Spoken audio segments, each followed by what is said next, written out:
Hello IGNOU students, exams आ गए हैं और आपको अभी भी क्लियर नहीं है कि आपको एग्ज़ाम के लिए क्या स्टडी करना है, तो ये वीडियो सिर्फ आप ही के लिए है। आज मैं आपके लिए लेकर आई हूँ BHIC 104 की एक्सक्लूसिव वीडियो जून 2025 का क्वेश्चन पेपर विद सॉल्यूशन। तो इस वीडियो को बिल्कुल भी स्किप मत करना। मैं यहाँ आपको जो सोल्यूशन सिखाने वाली हूँ वो एग्जैक्टली इग्नू की मार्किंग स्कीम के अकॉर्डिंगली है और ये आपको मार्क्स सिक्योर करने में हेल्प करेंगे और प्लस आपको अपने आंसर्स की प्रेजेंटेशन किस तरीके से देखनी है उसकी क्लैरिटी भी आपको मिलेगी। तो चलिए, आप अपनी स्क्रीन पे देख सकते हैं स्टूडेंट, ये है आपका BA honours history June 2025, BHIC social formation and cultural pattern of the medieval world. आपका जो एग्ज़ाम होगा ये होगा 3 आवर्स का और ये होगा मैक्सिमम 100 मार्क्स का। आपको कोई भी 5 क्वेश्चंस जो है वो अटेम्प्ट करने हैं। नंबर ऑफ वर्ड्स जो है वो आपके 400 होने चाहिए और आपको हर सेक्शन से एटलीस्ट 2 क्वेश्चंस जो हैं वो करने ही हैं। चलिए, अब हम आते हैं सबसे पहले सेक्शन नंबर 1 पर। उसमें पूछा गया है आपसे क्वेश्चन नंबर 1, देखते हैं हम क्या है। What led to the conflict of orders in Roman Republic? Did it lead to any significant change in the political structure? और ये है आपका 20 मार्क्स का। चलिए, मैं आपको सॉल्यूशन दिखाती हूँ इसका। तो बेसिकली आपका जो कॉन्फ्लिक्ट ऑफ ऑर्डर्स था वो आपका सोशल और पॉलिटिकल स्ट्रगल की वजह से था पैट्रिशियन और पेल्बियंस रोमन रिपब्लिक्स के बीच में, और ये आपके अर्ली फेज ऑफ रिपब्लिक में शुरू हुआ था और ये 2 सेंचुरीज तक कंटिन्यू रहा था। अब कॉजेज़ क्या थे इस कॉन्फ्लिक्ट ऑफ ऑर्डर्स के? सबसे पहला था आपका शार्प सोशल डिवीजन। जो रोमन सोसाइटी थी वो डिवाइडेड थी। पैट्रिशियंस जो नोबल एंसेस्ट्रीज के अंदर आते थे, जो क्लेम करते थे, और दूसरे थे आपके प्लेबेनियंस जो मेजॉरिटी के अंदर आते थे बट उनके पास प्रिविलेजेस नहीं थी। सेकेंड, पॉलिटिकल एक्सक्लूजन कि पैट्रिशियंस जो थे उन्होंने मोनोपोलाइज किया हुआ था सारे इंपॉर्टेंट ऑफिसेस को, जैसे काउंसिलशिप, सेनेट मेंबरशिप, और उसके अंदर पेब्लियंस को किसी भी तरह की कोई पावर नहीं थी। Third is economic inequality. So continuous warfare की वजह से जितने भी स्मॉल फार्मर्स थे, स्पेसिफिकली आपके प्लेबेनियंस, वो रून्स हो चुके थे, जिसकी वजह से पॉवर्टी हुई और उनके वेल्दी पार्टीशंस के ऊपर डिपेंडेंस बहुत ज़्यादा बढ़ गई। नेक्स्ट आता है बच्चों आपका फोर्थ, डेप्ट बॉन्डेज। तो इनडेप्टेड जो प्लेबेनियंस थे उनको ऑफन डेप्ट स्लेवरी के तौर पे रखा जाता था और वो मेजर कॉज था उनके रिसेटमेंट्स का। Fifth is absence of written laws जो थे वो अनरिटन थे।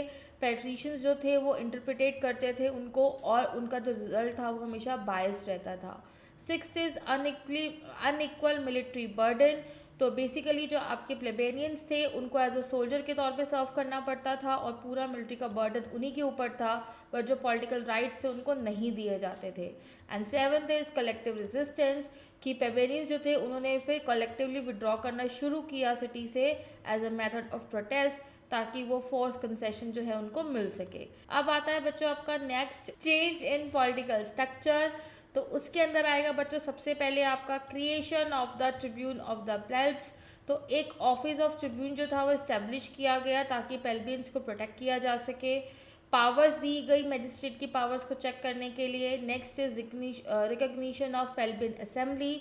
सो पेल्बियन असेंबली को जो थी वो अथॉरिटी दी गई ताकि वो रेजोल्यूशन को पास कर सके और वो एंटायर कम्युनिटी के ऊपर बाइंडिंग था। Next is codification of laws. तो 12 टेबल्स जो थे उन्होंने इंश्योर किया लीगल ट्रांसपेरेंसी को और लिमिट किया लीगल अथॉरिटी के मिसयूज़ को। 11th is excess of high office. तो पेल्बियंस जो थे उनको ग्रेजुअली अलाउ किया गया ताकि वो मेजर मजिस्ट्रीज को होल्ड कर सके including councilship. Next is decline of partition monopoly. तो पार्टीशन कंट्रोल को जो था एक्सक्लूसिव रखा गया ओवर रिलीजन, लॉ और पॉलिटिक्स के ऊपर। And the last point is political integration कि जो आपकी न्यू गवर्निंग इलीट था वो एमर्ज हुआ as a both politician and wealthy plebeian. अब आते हैं हम क्रिटिकल नोट पे कि ऑल्दो जो लीगल इनइक्वालिटी थी वो एक्सपेंडेड थी, पॉलिटिकल पावर इंक्रीजिंगली सिर्फ कुछ ही लोगों के हाथ में थी, स्पेसिफिकली जो रिच थे, रिगार्डलेस उनका सोशल ऑरिजिन जो भी था। अब लास्ट आता है बच्चों आपका कंक्लूजन कि जो आपका कॉन्फ्लिक्ट ऑफ ऑर्डर्स था उसकी वजह से काफ़ी ज़्यादा चेंजेस आए रोमन पॉलिटिकल सिस्टम के अंदर। तो जो एक्सक्लूसिव डोमिनेंस था पार्टीशंस का वो कहीं ना कहीं ख़त्म हुआ और जो पेल्बिनियंस थे उनको पॉलिटिकल लाइफ के अंदर इंटीग्रेट किया गया। चलिए स्टूडेंट, अब हम आते हैं क्वेश्चन नंबर 2 पर क्वेश्चन नंबर 2 पे आपसे पूछा गया है why was the Roman world refer to as a civilisation of borrowings, discuss this with reference to the religious world of Romans. और ये भी कितने मार्क्स का है बच्चों, आपका 20 मार्क्स का। चलिए सॉल्यूशन देखेंगे हम। तो जो रोमन वर्ल्ड है उसको डिस्क्राइब किया गया है as a civilisation of borrowings because उन्होंने ऑब्जर्व किया, रीशेप किया कल्चर एलिमेंट्स को सोसाइटी से लेके, और उन्होंने आगे उसको कॉन्टैक्ट में लाके एक्सपैंड किया। सो रोमन सिविलाइजेशन जो था वो आपका आइसोलेशन के अंदर डेवलप नहीं हुआ, बल्कि वो कॉन्टिन्यूस इंटरेक्शन एस्ट्रोसन ग्रीक और ईस्टर्न कल्चर्स के साथ कॉन्टैक्ट में आके हुआ। अब आता है बच्चों आपका next topic world of Romans. तो फर्स्ट ऑफ ऑल आएगा आपका basic character of Roman religion. तो रोमन रिलीजन जो था वो रिचुअल सेंट्रिक था, प्रैग्मेटिक था, उनका main emphasis correct performance of rights पे था rather than the strict belief और थियोलॉजी। सेकेंड था आपका एस्ट्रिकन कॉन्ट्रीब्यूशंस। तो अर्ली रोमन रिलीजियस जो थे वो जो भी प्रैक्टिसेस थी उन्होंने बोरो की थी एक्सट्रिकन से, जैसे कि आपका एंग्री हार्क्यू स्पाइसी जो आपका इंटरनल बन गया था रोमन पॉलिटिक्स के लिए और रिलीजियस डिसीजंस मेकिंग में। थर्ड इज आपका Greek religious influence. Roman gods जो थे उनको क्लोजली आइडेंटिफाई किया गया था ग्रीक डेटीज के साथ। जुपिटर जो था उनको जीस मार्स और एरिस के साथ जो था वो इक्वेट किया गया था, और वीनस को ऑर्थोपेलाइट को के साथ इक्वेट किया गया था। ऑल्दो जो रोमन के वर्जन्स थे वो थोड़े से डिफरेंट थे। Next is the process of religious syncretism. तो रोमन्स ने फॉरेन गॉड्स के साथ मर्ज किया इंस्टेंड ऑफ किया उनको रिजेक्ट करने की बजाय, और ये जो आपकी सिंक्रेटिक अप्रोच थी उनको डिफरेंट ट्रेडिशंस को अलाउ किया कि वो को एग्जिस्ट कर सकें। Fifth is incorporation of eastern cults. तो रोमन जो थे अपने रूल को और एक्सपेंड किया, और जो ईस्टर्न रीजन्स के कल्ट्स थे उनको अडॉप्ट किया, जैसे कि आइसिस, सिबली, मिथ्रिस, ऐसी देतीस को उनकी वजह से उनके एम्पायर के अंदर बहुत ज़्यादा पॉपुलैरिटी मिलना शुरू हुई। Next is state regulation of religion.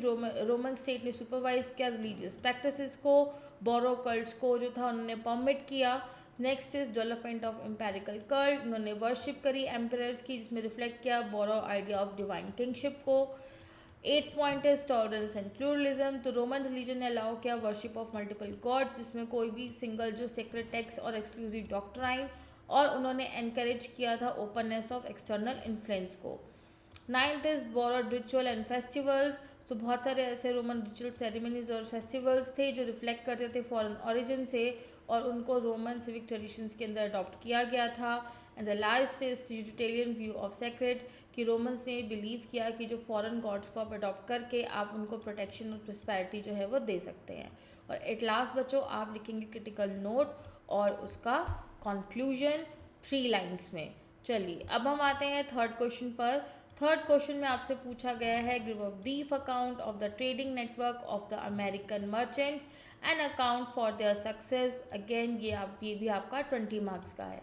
चलिए सबसे पहले हम इंट्रोडक्शन पर आते हैं। तो जो अमेरिकन मर्चेंट्स थे वो काफ़ी पावरफुल थे, वेल ऑर्गेनाइज उनकी ट्रेडिंग कम्युनिटी थी मेडल वर्ल्ड के अंदर, और वो ओरिजिनेट हुए थे अमेरिकन रीजन से, जो कि आपका एशिया यूरोप के अंदर सिचुएटेड था, और उनको बेनिफिट मिला था अपनी जियोग्राफिकल पोजीशन का।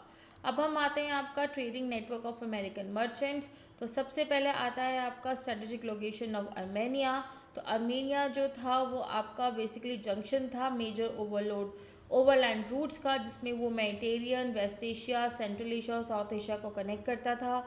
Second is spread of merchant settlements. तो बहुत से ऐसे अमेरिकन मर्चेंट्स थे जिन्होंने एक परमानेंट ट्रेडिंग सेंटर्स जो थे वो Persia, Ottoman empire, Russia, central Asia और इंडिया के अंदर इस्टेब्लिश किया था। Third is use of overland trade routes. उन्होंने मेजर कार्गन रूट्स के साथ जो ऑपरेट किया उन्हें कनेक्ट किया इनलैंड रीजन्स के साथ और इंटरनेशनल मार्केट्स के साथ। Next point is participation in maritime trade.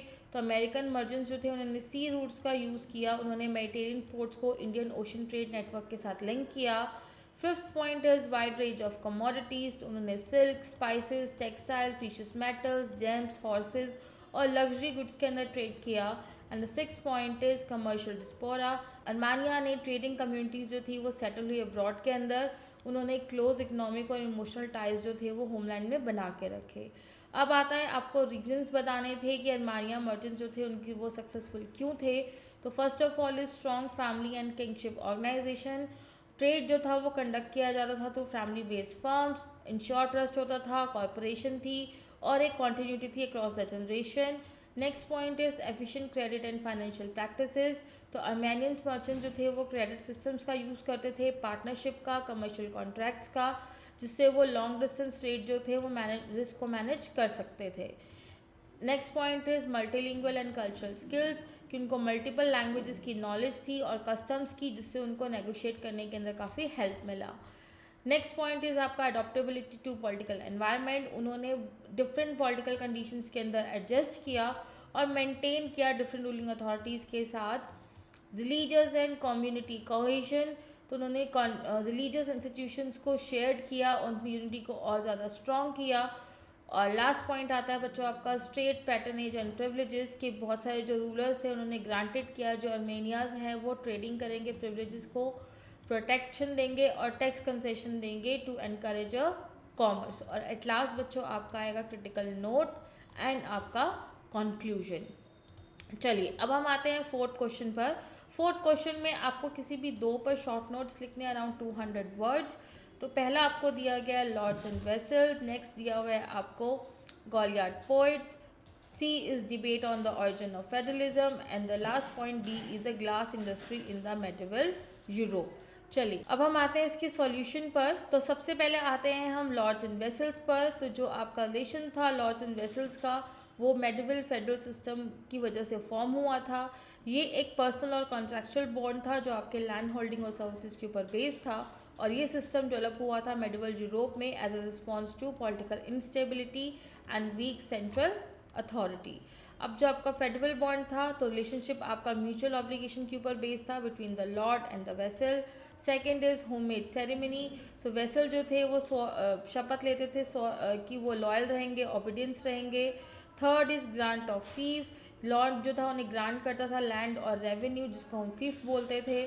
Fourth is military services. Vessel जो थे उनको जब भी रिक्वायरमेंट होती थी तो उनको आर्म सर्विसेज प्रोवाइड करनी पड़ती थी during the wars. Fifth is council and aid. तो वेसल एडवाइस करते थे लॉर्ड को और ऑफर करते थे फाइनेंशियल और political support. Sixth is protection. Lord जो थे वो उनको एक्सपेक्ट किया जाता था कि वो अपने वेसल्स को प्रोटेक्ट करेंगे from the external threat. Seventh is justice. Lords जो थे उन्होंने एक्सरसाइज किया अपने जुडिशियल अथॉरिटी को ताकि वो अपने वेसल्स को अपने विद इन द फिलीफ में रख सकें। Eighth is hierarchy. वेसल जो था वो अदर वेसल्स को भी लॉट करते थे और एक लेयर्ड अथॉरिटी जो थे वो क्रिएट करते थे। Ninth is hereditary nature. Over the time जो थे फिफ्थ जो थे वो हाइडेटरी बन गए और उन्होंने नोबल पावर को और भी ज़्यादा स्ट्रॉन्ग बनाया। And the last point is social order, कि ये जो सिस्टम था डिफाइन करता था रैंक, राइट्स और duties in the medieval society. और आपका फिर लास्ट में आएगा बच्चों क्रिटिकल नोट एंड आपका कंक्लूजन। आप वीडियो पॉज करके आराम से आंसर्स को रीड कर सकते हैं। बहुत इजी लैंग्वेज है तो आई एम श्योर आपको समझने में कोई दिक्कत नहीं आएगी। अब आते हैं बी पॉइंट पर। बी पॉइंट है आपका गॉलियार्ड पोइट्स। तो गॉलियार्ड पोइट्स जो थे एक स्कॉलर्स थे, क्लैरिक्स थे जो आपके मेडिवल टाइम पीरियड में काफ़ी एक्टिव थे। उन्होंने वो एमर्ज हुए थे आपके वर्ड ऑफ स्कूल और यूनिवर्सिटी से। वो मेनली लैटिन लैंग्वेज के अंदर लिखा करते थे। वो अपना सटायर, क्रिटिसिज्म और सेकुलर कंसर्न को एक्सप्रेस करते थे और उनकी जो पोइट्री थी वो रिफ्लेक्ट करती थी social tension, cultural diversity of the medieval world. Social background, तो गॉलियार्ड्स जो थे वो एजुकेटेड थे, ठीक है, बट वो अनएम्प्लॉयड क्लैरिक्स और स्टूडेंट थे। सेकेंड उनकी लैंग्वेज, उनकी पोएम जो थी वो लैटिन लैंग्वेज के अंदर लिखी जाती थी। Third is themes, love, wine, Fortune, poetry, criticism of the authority उनके कॉमन टॉपिक्स थे। फोर्थ थे सेटेरियल टोन, वो मॉक करते थे चर्च करप्शन को, हिपोक्रेसी को, रिजिड मॉरल कोड्स को। फिफ्थ इज़ बोहेमियन लाइफ, वो उनकी जो राइटिंग्स थी वो रिफ्लेक्ट करती थी life of travel, insecurity of freedom को। सिक्स्थ इज़ एंटी क्लैरलिज्म, तो जो पोएम्स थी वो फ्रिक्वेंटली क्रिटिसाइज करती थी सीनियर क्लैरगी और एसेंशियल वेल्थ को। सेवन्थ इज़ परफॉर्मेंस, उनके जो वर्सेस थे वो ऑफन गाए जाते थे और रिसाइट किए जाते थे पब्लिक स्पेसेस में। एट्थ इज़ लिटरेरी स्टाइल, वो राइम्स, आयरनी और पैरोडी का यूज़ किया करते थे। नाइन्थ इज़ कल्चरल रोल, वो चैलेंज करते थे डोमिनेंट मॉरल और रिलीजियस नॉर्म्स को। And the last is historical value, उनका जो वर्क था वो एक बेसिकली आपके मेडिवल अर्बन और इंटेलेक्चुअल लाइफ के बारे में इंसाइट्स देता था। और एट लास्ट आपका आएगा क्रिटिकल नोट एंड कंक्लूजन। चलिए अब हम आते हैं सी पॉइंट पर। सी पॉइंट था debate on the origin of federalism. तो सबसे पहले आते हैं हम इंट्रोडक्शन पे। फेडरलिज्म रेफर करता है आपका system of economic and political relationship को वो मेडिवल यूरोप के अंदर डेवलप हुआ था। उन्होंने मार्क किया था बाय लैंड ग्रांट्स और ऑब्लिगेशंस, और जो उनका ओरिजिन था वो आपका एक इंटेंस हिस्टोरिकल डिबेट है। अब आते हैं हम पहले क्लासिकल व्यू पे। तो अर्ली हिस्टोरियंस जो थे उन्होंने फेडरलिज्म को ट्रेस किया to the collapse of the Roman empire. Second is Roman origin thesis, तो उनका जो एम्फोसिस था वो रोमन प्रैक्टिसेस पे था, जैसे कि आपका पार्टनर क्लाइंट रिलेशन और large state. Third point is Germanic origin thesis, उन्होंने एट्रीब्यूट किया फेडरलिज्म को जर्मैनिक ट्राइबल कस्टम्स के साथ, एक्सेप्शनली आपका वॉरियर लॉयल्टी को। फोर्थ इज मार्क बोलैक्स व्यू, उन्होंने फेडरलिज्म को एज अ ग्रेजुअल सिंथेसिस देखा of Roman and Germanic elements.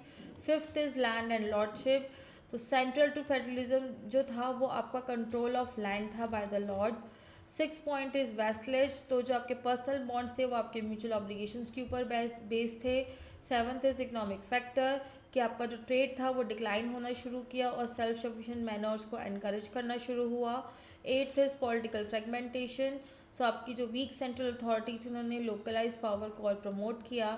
Ninth is regional variation, federal ने डिफरेंट फॉर्म्स बनाए across the Europe. And the last is chronological debate, तो disagreement जो था weather कि आपका फेडरलिज्म जो है वो अर्ली या हाई मेडिवल पीरियड टाइम में कब शुरू हुआ। और एट लास्ट आपका आएगा कन्फ्यूजन एंड क्रिटिकल नोट। अब हम आते हैं इसके लास्ट पॉइंट में, जिसमें आपसे पूछा गया था ग्लास इंडस्ट्री और मेडिवल यूरोप के बारे में। तो सबसे पहले आते हैं हम बच्चों इंट्रोडक्शन पर। सो ग्लास इंडस्ट्री जो थी वो बहुत इंपॉर्टेंट थी क्राफ्ट एंड मैन्युफैक्चरिंग एक्टिविटी के लिए मेडिवल यूरोप में, और उन्होंने डेवलप किया था अर्बन ग्रोथ और कल्चरल नीड्स को चेंज किया था। ग्लास जो था उसको वैल्यू किया जाता था एज अ प्रैक्टिकल और एस्थेटिक पर्पस के लिए, स्पेशली आपके रिलीजियस और एलीट कॉन्टेक्स्ट में। सबसे पहला आता है बच्चों आपका अर्ली डेवलपमेंट। तो आपकी जो ग्लास मेकिंग थी वो आपकी इन हैंड टेक्निक थी from the ancient tradition. Raw material के अंदर सैंड, ऐश और lime as a primary input के तौर पे यूज़ किया जाता था। प्रोडक्शन सेंटर वो स्पेसिफिक रीजन तक कंसनट्रेटेड था with access to the raw material. Fourth is monastic role, monasteries जो थी वो बहुत इंपॉर्टेंट रोल प्ले करती थी उस टेक्निक्स को प्रिजर्व और इम्प्रूव करने में। फिफ्थ इज़ अर्बन वर्कशॉप, कि टाउन्स की ग्रोथ होना शुरू हुई और स्पेशलाइज क्राफ्ट गाइड्स जो थे उनको एनकरेजमेंट मिली। सिक्स्थ इज स्टेन ग्लास, तो ये वाइडली चर्चेज और कैथेड्रल्स के अंदर यूज़ किया जाते थे। सेवन्थ इज टेक्नोलॉजिकल स्किल, तो उसके लिए आपको स्किल्ड आर्टिसन की रिक्वायरमेंट थी और पूरा जो प्रोसेस था वो कंट्रोल था। Next is trade and exchange, जो ग्लास प्रोडक्ट थे वो आपके अक्रॉस द रीजन ट्रेड किए जाते थे। Ninth is luxury and utility, items जो थे उनको रैंक किया गया for everyday vessel to luxury objectives. And the next point is cultural significance, तो ग्लास रिफ्लेक्ट करता था रिलीजियस सिम्बलिज्म और आर्टिस्टिक एक्सप्रेशन को। और एट लास्ट बच्चों आपका आ जाएगा क्रिटिकल नोट एंड कंक्लूजन। अब हम आते हैं अपने सेक्शन सेकंड की टूवर्ड्स। सेक्शन 2 पे आगे करने से पहले स्टूडेंट आपको किसी भी तरह की हेल्प चाहिए तो आप हमारी टीम को कांटेक्ट कर सकते हैं, या आप हमारी वेबसाइट unnatieducations.com पर विज़िट कर सकते हैं, जहाँ पे आपको इग्नू पर क्लिक करना है। और आपको अगर एडमिशन के रिगार्डिंग कोई क्वेरी है, आपको असाइनमेंट्स चाहिए, लास्ट 5 ईयर्स के क्वेश्चन पेपर चाहिए, या आपको गेस्ट पेपर चाहिए, एंड मोस्ट इम्पॉर्टेंटली आपको नोट्स चाहिए, तो आप हमारी टीम को कांटेक्ट करके उनसे वो ले सकते हैं। चलिए अब हम आते हैं सेक्शन 2 के टूवर्ड्स, जिसमें आपका 5th क्वेश्चन जो आपसे पूछा गया है, who were the Aztecs and discuss their political, economic and society. ये भी जो है आपके 20 मार्क्स का है। तो चलिए इसका सॉल्यूशन देखते हैं सबसे। तो एज़टेक्स जो थे वो आपकी एक पावरफुल सिविलाइजेशन थी जो आपके सेंट्रल मैक्सिको के अंदर फ्लरिश हुई थी बिफोर द स्पेनिश कॉन्क्वेस्ट, और उन्होंने अपना एक पूरा वास्ट एम्पायर जो था वो इस्टेब्लिश किया था 15th और 16th सेंचुरी के अंदर। उनको मिलिट्री स्ट्रेंथ, अर्बन ऑर्गेनाइजेशन और रिच कल्चरल लाइफ के लिए जाना जाता है, और उन्होंने एक बहुत ही इम्पॉर्टेंट और डोमिनेंट रोल प्ले किया था अपने पॉलिटिकल और social history of meso America के लिए। चलिए अब आते हैं, पहले उनका पॉलिटी के बारे में बात करेंगे। सो एज़टेक स्टेट जो थी वो ऑर्गेनाइज थी एज ए इम्पेरियल सिस्टम, और वो कॉन्क्वेस्ट और ट्रिब्यूट के ऊपर बेस्ड थी। सेकेंड इज पॉलिटिकल पावर जो थी वो सेंटर्ड थी एट द सिटी ऑफ टेक्नोटेनियन, जो एक इम्पेरियल की कैपिटल थी। थर्ड जो रूरल था उनको ह्यूए टेटोरियन के नाम से जाना जाता था, और उन्हीं के पास पूरी सुप्रीम अथॉरिटी थी मिलिट्री की और रिलीजियस मैटर की भी। फोर्थ इज किंगशिप जो थी वो स्ट्रिक्टली हेरिडेटरी नहीं थी, रूलर्स जो थे वो रॉयल फैमिली से बाय नोबल्स चूज़ किए जाते थे। फिफ्थ इज़ जो एम्पायर था वो आपके मिलिट्री कैंपेन्स के थ्रू एक्सटेंड हुआ। सिक्स्थ इज़ उन्होंने कॉन्कर्ड किया टेरिटरीज़ को, नॉट डायरेक्टली गवर्न किया बट उनको फोर्स किया कि वो रेगुलर ट्रिब्यूट जो है वो पे करेंगे। सेवन्थ इज़ जो काउंसिल थे नोबल्स और प्रीस्ट के, उन्होंने असिस्ट किया रूलर्स को एडमिनिस्ट्रेशन के अंदर। एट्थ, लॉ एंड ऑर्डर को स्ट्रिक्टली एनफोर्स किया गया और सीवियर पनिशमेंट्स दी जाती थी क्राइम के लिए। नाइन्थ इज रिलीजन जो था वो स्ट्रांगली इन्फ्लुएंस था गवर्नेंस से और उन्होंने पॉलिटिकल पावर को लिंक किया डिवाइन अप्रूवल के साथ। अब आता है बच्चे हम इकोनॉमी पर। तो एसडेक की जो इकोनॉमी थी वो प्राइमरी आपके एग्रीकल्चर के ऊपर बेस थी। उस टाइम पर इंस्टेंस फार्मिंग मेथड जैसे आपका चिंपास जो था वो यूज़ किया जाता था ताकि एग्रीकल्चर प्रोडक्टिविटी को इंक्रीज़ कर सकें। मेजर क्रॉप जो थी वो थी आपकी मेज़, बीन्स, स्क्वैश और चिलीज़। फोर्थ इज़ उन्होंने ट्रिब्यूट दिया सब्जेक्ट रीजन्स को और उन्होंने major source of imperial wealth बनाया। फिफ्थ इज़ की जो ट्रेड था वो डेवलप होना शुरू किया और उन्होंने लोकल और लॉन्ग डिस्टेंस मार्केट को भी के थ्रू अपना ट्रेड जो था वो डेवलप किया। सिक्स्थ इज़ मर्चेंट्स को जो पोएटिका बोला जाता था और वो बहुत इंपॉर्टेंट रोल प्ले करते थे इकोनॉमिकली। सेवन्थ इज़ बाटर उस टाइम पे बहुत कॉमन था और गुड्स को जो है as a medium of exchange के तौर पे देखा जाता था। एट्थ इज़ क्राफ्ट प्रोडक्शन के अंदर आपका टेक्सटाइल, पोइट्री, मेटल वर्क और फेदर वर्क आता था। And the last point is कि आपकी इकोनॉमिक एक्टिविटी जो थी वो अर्बन ग्रोथ और स्टेट पावर को सपोर्ट करती थी। अब हम आते हैं आपकी लास्ट पॉइंट सोसाइटी के ऊपर। तो एस्टेक सोसाइटी जो थी वो हायरार्किकल थी नेचर के अंदर। नोबल्स जो थे वो प्रिविलेजेस इंजॉय करते थे लैंड होल्डिंग में, एजुकेशन में और पॉलिटिकल ऑफिस के अंदर। कॉमनर्स जो थे उन्होंने मेजॉरिटी बनाई थी और वो एज अ फार्मर, आर्टिस्टियन और लेबरर्स के तौर पे काम करते थे। फोर्थ, स्लेवरी जो एग्जिस्ट करती थी बट वो हेरिडेटरी नहीं थी, उसमें सोशल मोबिलिटी जो थी वो अलाउ था। फिफ्थ, पीस जो थे उनका हाई स्टेटस था उनके रिलीजियस फंक्शंस की वजह से। सिक्स्थ, वॉरियर्स को रिस्पेक्ट किया जाता था उनके रोल ऑफ एक्सपेंशन और डिफेंस की वजह से। सेवन्थ, एजुकेशन आपकी कंपलसरी थी, सेपरेट इंस्टीट्यूशंस थे नॉबल्स और कॉमनर्स के लिए। एट्थ इज रिलीजन ने उनकी डेली लाइफ, रिचुअल्स और सोशल वैल्यूज़ को शेप किया। And ninth, family and community के टाइज जो थे वो काफ़ी स्ट्रॉन्ग थे। और उसके बाद आएगा बच्चों आपका क्रिटिकल नोट और एट लास्ट 2 लाइन्स में आपका कंक्लूजन। चलिए अब हम आते हैं क्वेश्चन नंबर 6 के टूवर्ड्स। 6 में आपसे पूछा गया है हाउ डिड द मेक bin Marwan change the nature of Umayyad caliphate from a loose organisation to a centralising state. और ये भी है आपके 20 मार्क्स का।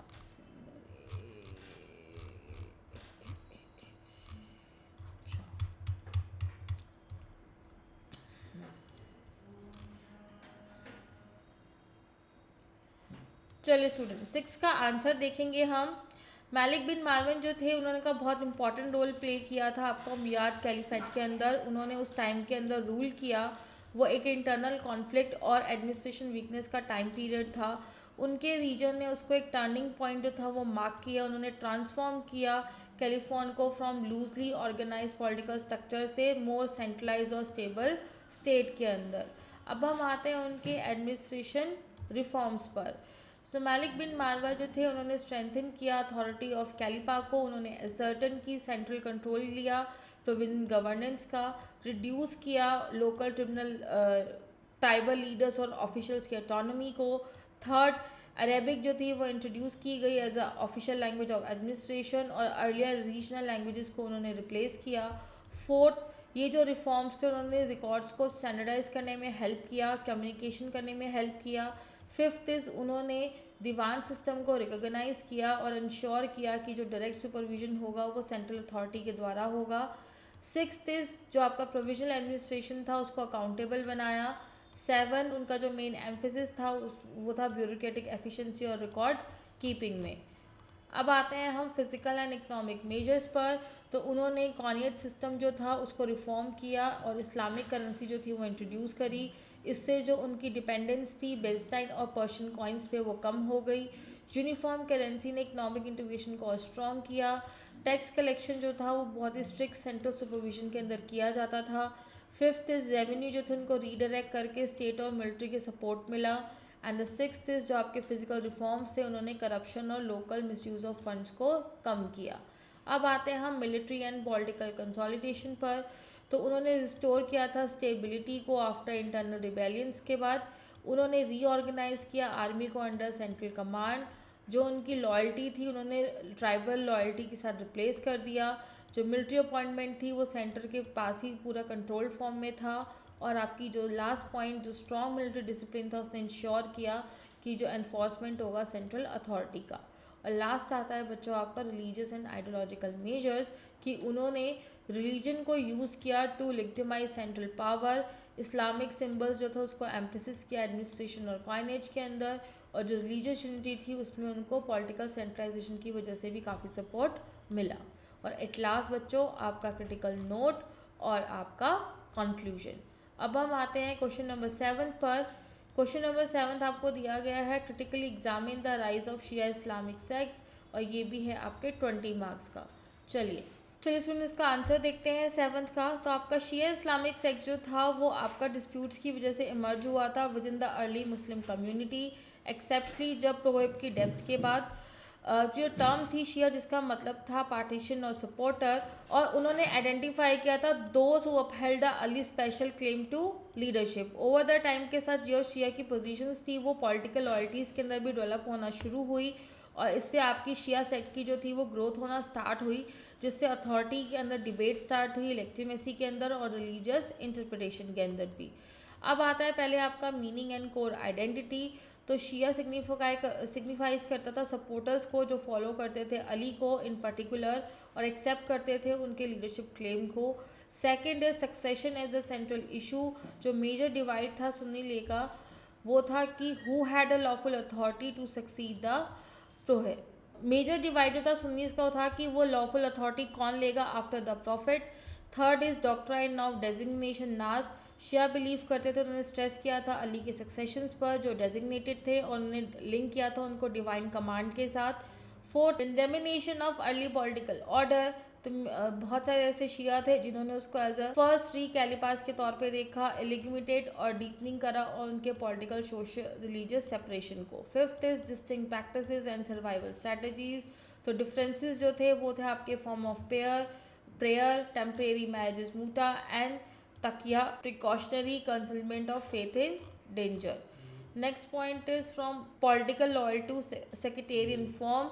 तो शिया ने आइडेंटिफाई किया कि वो identify did not begin as a fixed and uniform system. Early Shia should not be seen only through later settled doctrines. Next is role of Ghulat and radical current. The spiritual independence of Ghulat contribute to Shia distinctiveness and resistance to absorb into a broader consciousness. Eighth is imitate under the Jafullah Sadiq. तो sectarian tendency को gain किया strategic strength जो थी through development around the Imamate link with Jafar Sadiq. Ninth is branch major branches of Shia Islam. तो 3 principal branches थे Ismaili, Imami and Zaidi. 10th is Islami. तो recognise किया इस्लामी इम जाफ़र को एज अ 7th इमाम।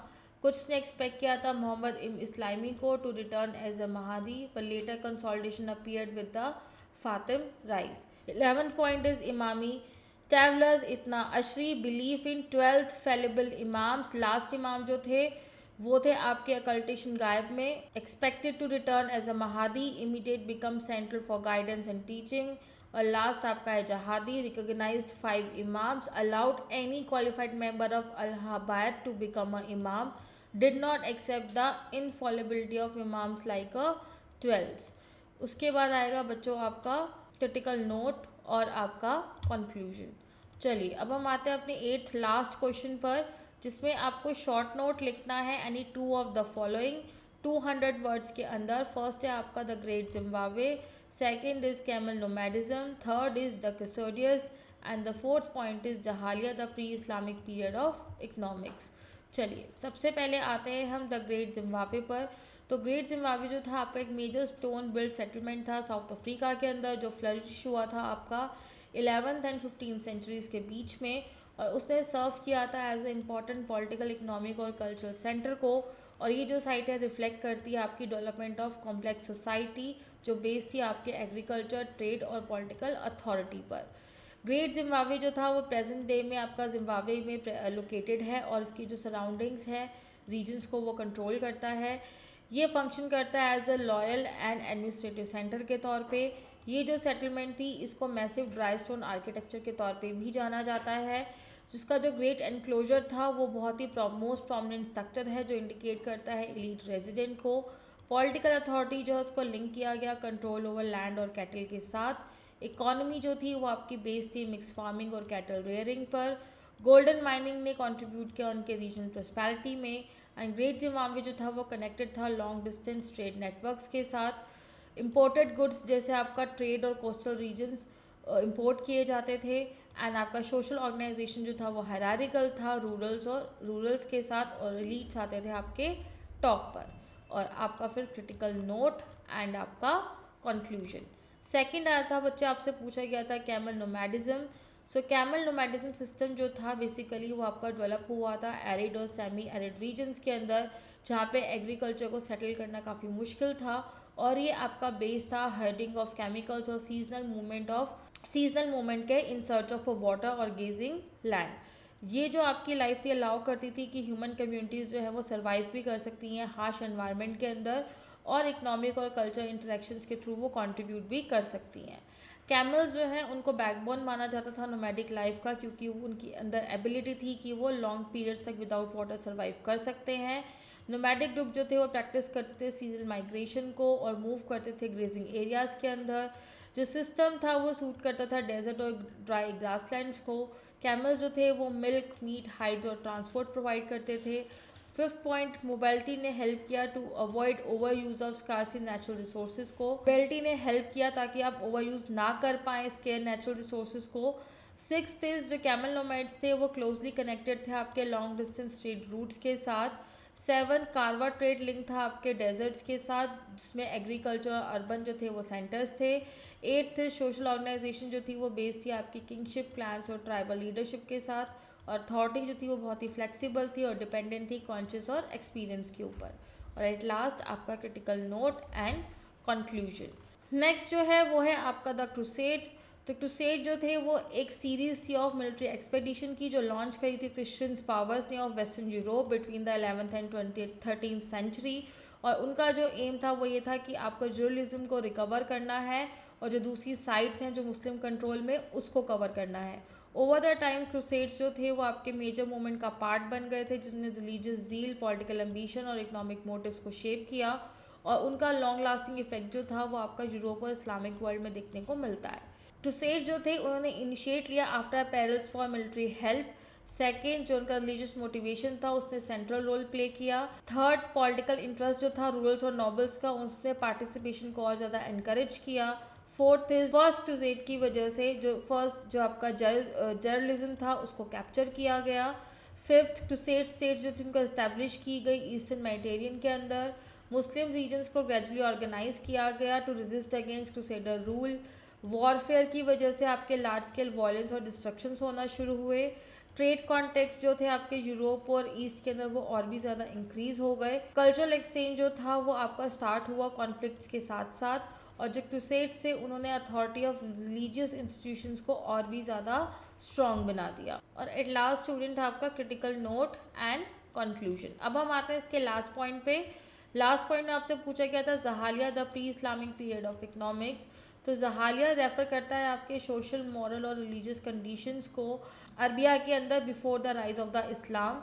ये टर्म सिग्निफाइज करती है इग्नोरेंस पर्टिकुलरली एथिकल और स्पिरिचुअल मैटर्स के अंदर rather then the lack of culture and intelligence. तो आपकी अरबियन सोसाइटी जो थी उस टाइम पीरियड के अंदर वो ऑर्गेनाइज थी अराउंड द ट्राइबल एफिलिएशंस और कस्टमरी प्रैक्टिसेस के बीच में। अब आते हैं इसके पॉइंट्स पर। तो जो आपकी सोसाइटी थी वो स्ट्रॉन्ग ट्राइबल ऑर्गेनाइजेशन के ऊपर बेस्ड थी। जो लॉयल्टी थी उस ट्राइब की हाईएस्ट वैल्यू माना जाता था। सेकेंड, पॉलिटिकल अथॉरिटी जो थी वो डिसेंट्रलाइज थी, रेस्टेड थी ट्राइबल लीडर्स के पास ही। रिलीजियस लाइफ जो थी वो डोमिनेटेड थी बाय पॉलिथिज्म, जिसमें आपके न्यूमरस आइडल्स जो थे वो वर्शिप किए जाते थे। कुछ सेक्रेड साइट्स थी जो एग्जिस्ट करती थी, बट अगेन कुछ यूनिफाइड मॉरल डॉक्ट्राइन नहीं था। फिफ्थ, सोशल इनइक्वालिटी जो थी वो वाइड स्प्रेड थी, स्पेशली एलीट और वीकर ग्रुप्स के बीच में। वुमेंस जो थी वो जनरली सबऑर्डिनेट पोजीशंस होल्ड करती थी सोसाइटी के अंदर। और जो आपकी प्रैक्टिसेस थी जैसे आपका ब्लड फेयर्स और रिवेंज वो बहुत ही कॉमन था। 8 पॉइंट इज़ ट्रेड एंड कारवा जो थे वो काफ़ी कॉमन थे, वो इम्पॉर्टेंट पार्ट थे उनकी इकोनॉमी के। And the last point is poetry, और जो आपके ओरल ट्रेडिशंस थे वो रिफ्लेक्ट करते थे आपके सोशल वैल्यूज़ और ऑनर कोड्स को। और एट लास्ट आएगा बच्चों आपका critical note and conclusion. So student, ये था आपका BHIC जून 2025 का क्वेश्चन पेपर विद सॉल्यूशन। आप वीडियो को आराम से पॉज करके देख सकते हैं, और एग्ज़ाम में अच्छे मार्क्स स्कोर करने के लिए अभी हमारी टीम को कांटेक्ट करें और उनसे लास्ट 5 ईयर के पेपर लें, ताकि आप एग्ज़ाम में अच्छा स्कोर कर सकें। एंड मोस्ट इम्पॉर्टेंटली, हमारे चैनल उन्नति एजुकेशन इग्नू को सब्सक्राइब करना ना भूलें, ताकि आपकी कोई भी इम्पॉर्टेंट अपडेट जो है वो मिस ना हो। Thank you.